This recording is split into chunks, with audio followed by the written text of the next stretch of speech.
What just happened with Jimmy Kimmel is a blatant attack on freedom of speech, and it not only exposes the depth of right-wing hypocrisy, but also the dangers of having an increasingly concentrated media ecosystem, wherein fewer and fewer corporations and individuals own more and more of our media, which is a threat to press freedom, because so much more power is then concentrated in their hands. But it's not only US media companies that are making unethical decisions. One of Canada's largest media companies just did something really worrying, and I just uncovered something new that makes it even worse. As you may already know, Global News, which I used to work for, just gave Ben Mulroney, Canada's least favorite nepo baby, the interim hosting gig of the West Block. That is one of Canada's largest political weekly shows, and it's one of the few shows where journalists challenge politicians directly on their policies and decisions, so it really matters who is in that chair asking those questions. So tell me why they gave that coveted position to someone who donated almost the maximum annual amount that he could to the Conservative Party of Canada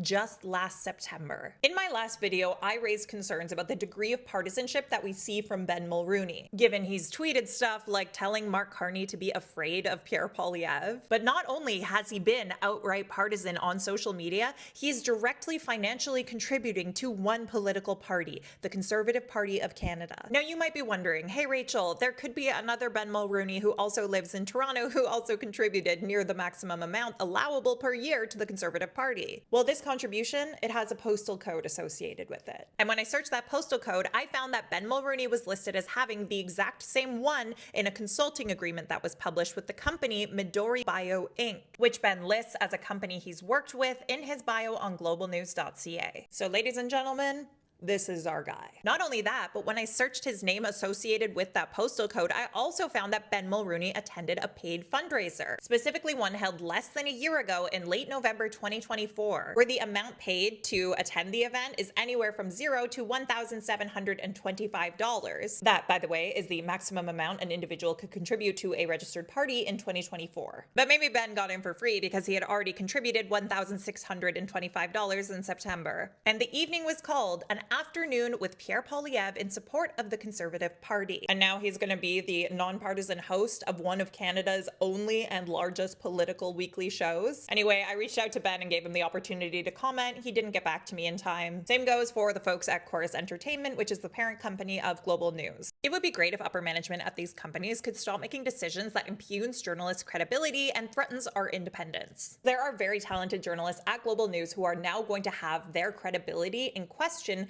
because of this decision from upper management. And I'd imagine that shit like this is why so many journalists are increasingly going independent. And you should probably subscribe to them. What do you think of all this?